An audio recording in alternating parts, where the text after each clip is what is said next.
Welcome to BizEd Made Simple. In this video, I'm dealing with exchange rates with a particular focus on business and looking at importers and exporters and appreciation and depreciation. Now, there's no doubt those words are already scaring a few people. It's a difficult topic that's easy to get muddled up in. But what I'm going to be doing is I'm going to be telling you to start with basically just what you need to know and how you can get round these difficult questions and still get full marks. Afterwards, I'm going to be using a silly example to really dive in to try and get you to understand what's going on behind it. And then I'll finish up with some typical horrible questions that they give. It should be everything you need. As ever, like and follow, and any questions, write them in the comments below. So even as a teacher now, no matter the question, whether it's IGCSE going all the way up to A2 level, when I see an exchange rate question, I don't want to rely on my understanding. I actually want to rely on my knowledge to start with. So I write down spiced down the margin. I didn't create it, it's been around for ages, but it's a great way to just make sure I'm not going to get muddled up by anything. Now, spiced, it's based on British currency, but it stands for strong pound imports cheaper, exports dearer. Lots of people use this. You can make up your own if you want. But I remember that one, it's stuck in my head forever.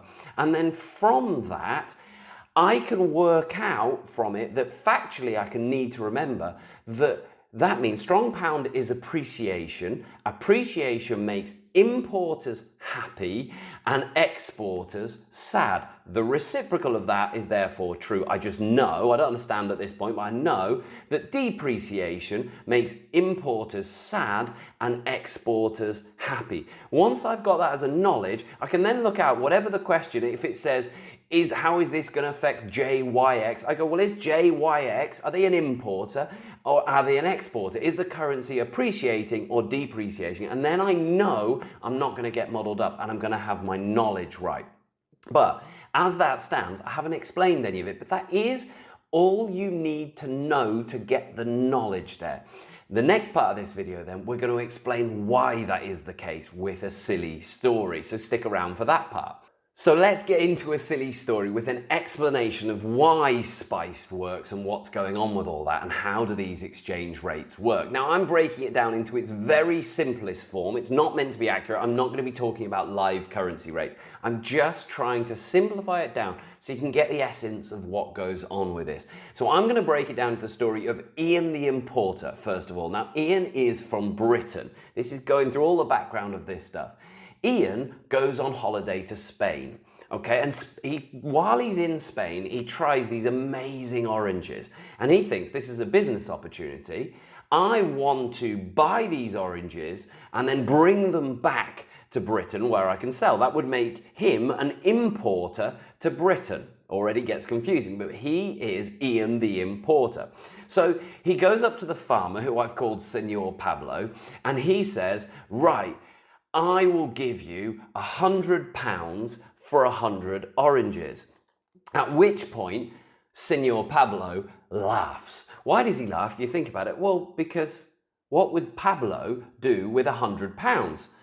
Ian likes pounds, but Pablo lives in Spain. They don't use pounds in Spain. He can't do anything with it. Pablo wants to be paid in euros. So he says, well, I don't know what a pound is. I don't need to know what a pound is. You can't pay me in pounds. Sure, you can buy my oranges. I'd like you to buy my oranges, but you're going to have to give me the local currency. I can't go and spend pounds in the local supermarket. Ian's got a problem then now. Ian has pounds. Ian's the very foolish person I know that I've created who didn't realize this before, but this is my story. So Ian says, okay, at this point, I'm going to have to swap my pounds into euros. So Ian shouts out in my silly story, will anyone swap this £100 into 100 euros? Now, in reality, of course, we don't just shout it out. We go into the foreign exchange currency market, the Forex it's called, but essentially that's what it is. It's a market where you can throw currency in and other people bid on buying it, and we won't go into the complexities. But in my story, he shouts out, does anyone want to swap this? Now, there's not much emotion in the crowd, but eventually someone says, okay, well, I'll swap it. If you give me £100, then I'll give you €100. Don't know why they say that, but that's it. Well, that would make, and we're not dealing with the exchange rates in here, that would make a currency exchange rate of 1 to 1, which it isn't, by the way, pounds to euros, but for the simplicity of the story. Okay, so now Ian has got €100. What does he do with that €100? Well, he's happy. He goes back to Pablo and he says, there we go, I've got €100 for you now. Pablo says, great, that's currency I can use. And Pablo gives him 100 oranges. Therefore, Ian packs them onto the plane or the boat or whatever, and he ships them back to his home. He imports them into Britain, into England, and he sells these lovely, delicious oranges at home. And they go really well in my story. Ian is an importer. He buys from Spain, imports them to the UK, and sells the oranges there. In fact, it goes so well in my story that he says, I'm going to do this again. So he goes back over to Spain, and he says, I won't fall for that mistake. I know I've got to swap my pounds into euros because that's the way you do business in Spain. So he shouts out again in this market space, hey, I've got £100. Will anyone swap it into euros?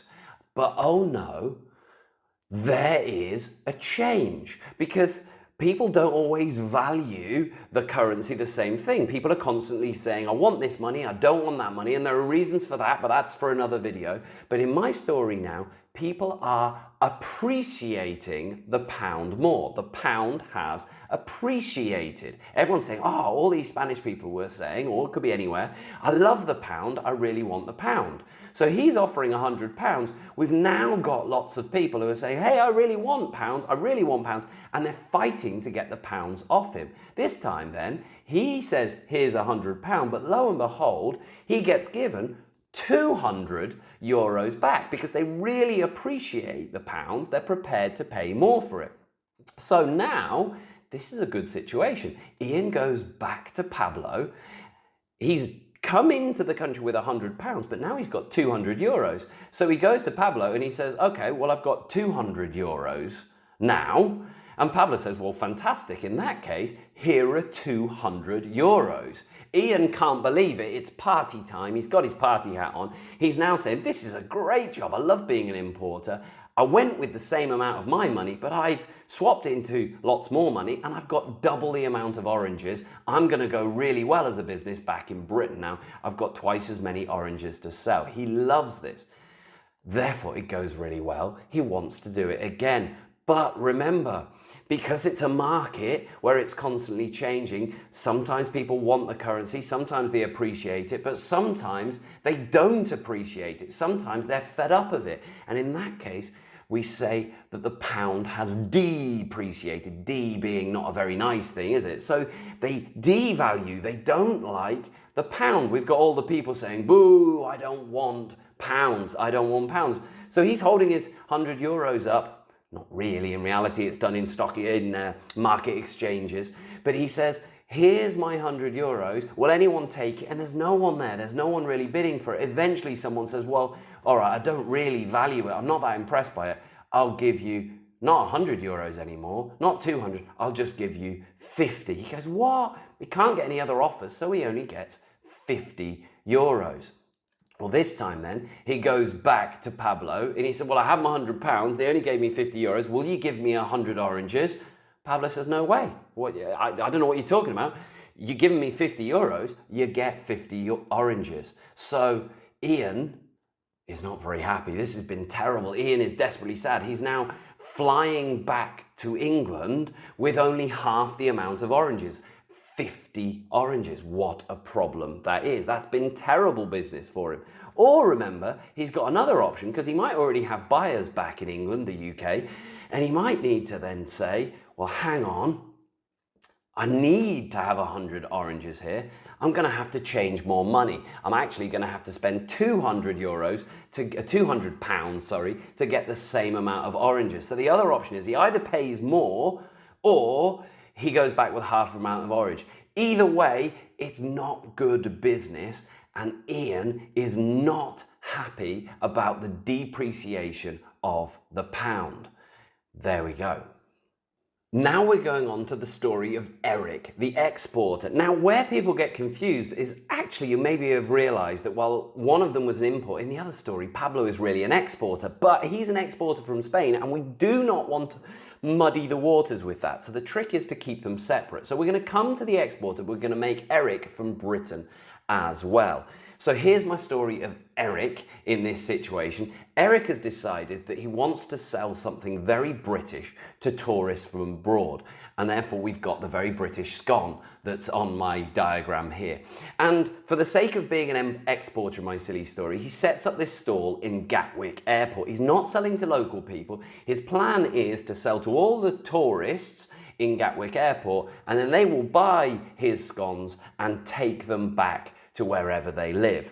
Now in my story, we've got Mr. Jones, an American. So an American's been over on holiday, but he wants to set up a business of taking these scones back to America because he thinks Americans are really going to like these British scones.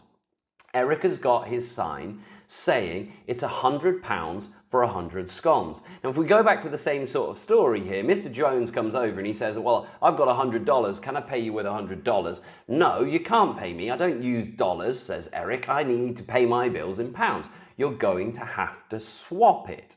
Now, Eric isn't part of this story, but he is going to suffer the effects. So if we cut over, what has to happen then for Mr. Jones? Mr. Jones goes through that same story. In the airport, he's shouting out, hey, will anyone, I've got to buy from Eric, I really want the scones, I've got to buy them, will anyone swap this $100 bill for pounds?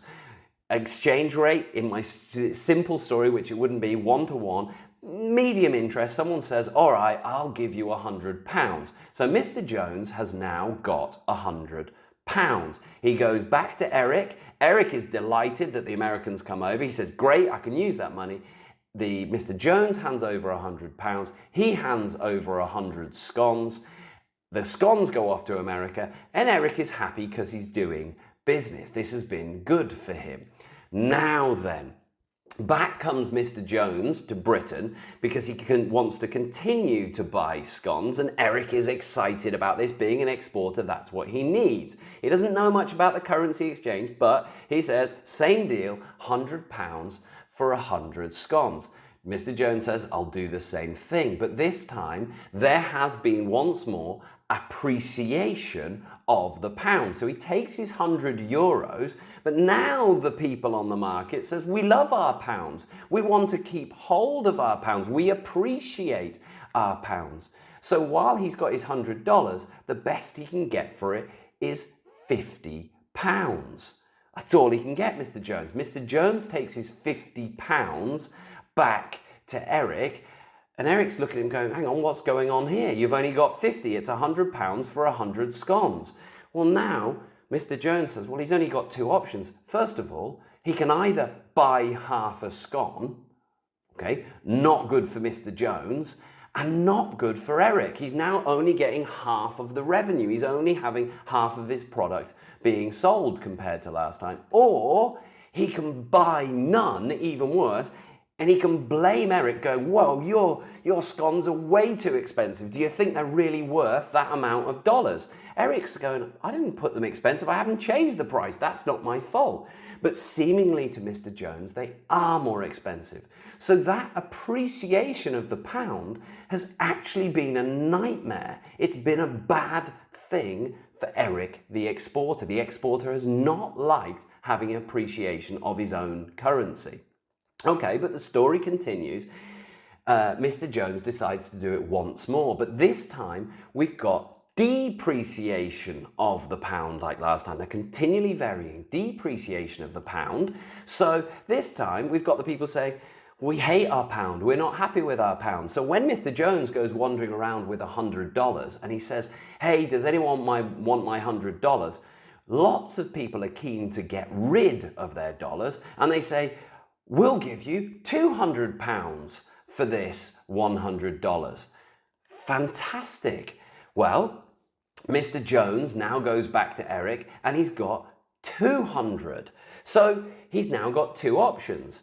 He can either, option number one, buy the same amount of scones. He can buy 100 and keep 100 for next time, but he'd wander around going, wow, the scones are so cheap, and that would be really good for Eric's reputation. Or he's got another option. Maybe he doesn't want to keep any pounds because he's already got them. Maybe he says, well, I'll tell you what, I might as well buy double, and he buys 2 lots of scones. Eric is delighted by that. He's sold twice the product, and he's now got twice the amount of revenue, £200 coming in. Eric is absolutely delighted. So depreciation of the pound, of his own currency, has actually been a very good thing for that exporter. And that's how it ties all back in with that spiced explanation: strong pound imports cheaper, exports dearer. That wraps it in to explain that. Finally then, let's have a quick look at the horrible questions that they can ask along the way. Bear in mind we've got that spice knowledge and we've understood it. What sort of things can they ask? Well, this is an IGCSE question, but it's a particularly nasty one, and it would still trip up a number of A-level students. So this one here was an 8-marker from paper 2, and it said, explain 2 ways appreciation in the exchange rate of country X might affect AF. Now, as I said at the start of the video, the first thing you're going to do is write down spiced, and therefore you need to work out what's going on. Well, we know it's appreciation, we've looked for that magic word, and then we say, well, is AF an importer or an exporter? We have to go back to the resource, and we can see, if we read through, and you would have read through it carefully, I'm doing it quickly, but we can see that they import. So strong pound imports cheaper, exports dearer. This means that AF is going to be delighted by the appreciation. We remember it from the mnemonic. They're importers, and they're going to be happy if their currency has appreciated. We need to think about 2 things we can do, and I think this is hard to ask for 2, to be honest there, but they did. 2 things. Well, what does it mean is, it means that they can get their raw materials, whatever it is, their ingredients, far more cheaply because they're buying them from abroad. From their own currency, they can get it cheaply. So what can they do? They can either keep selling it, and I won't give the full answer, but the 2 ways they can deal with this. Way 1 is they can keep the prices, the selling prices, the same, but because their costs are lower, because they're importing things more cheaply because of the exchange rate, their profit margins will go up. That could be way number 1. They'll be affected. Profit margins will get higher. Or they could do another thing. Because they can now afford to, if their costs reduce, they could reduce their selling price and make them more competitive and undercut their competitors. And that would be 2 ways. There's other things in the mark scheme you can read off my scheme, but that was a hard question there, and that's 2 ways you could deal with it. I'm going to jump over to one final question, and this isn't an IGCSE, this is an A2, an A-level, the last thing. But this one is something to think about, where it just gets a bit more complicated than the way I've explained it. This question is, evaluate the impact of appreciation of country K's exchange rate. Well, same thing, we put spiced in the margin, even though it's A-level, and we look and we go, well, this is appreciation. But then we follow the same logic. We say, well, is it an importer or an exporter? But because this is A-level, if we have a look, and you won't read it here, you'll see that actually big businesses, big multinational businesses, well, it's not that simple. Most multinational companies are both importers and exporters, and that's what we've got going on here. So this is a big essay question that we're not going to go through.